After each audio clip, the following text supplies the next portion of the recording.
Hi guys, welcome back to our Wix Harmony series. Previously, we've learned how to create a board and add files to it. Now we are going to learn how to remove files from it. So let's get started.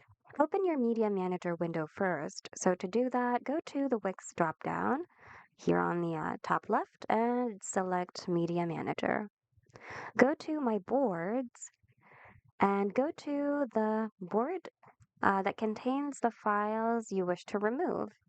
To remove just one file, click on that file and click on the three-dot button within it and select Remove from Board. There you go.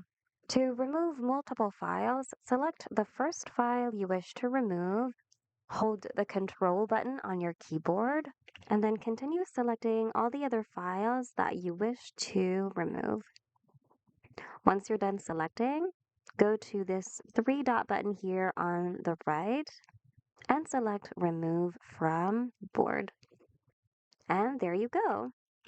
That's how you remove files from your board.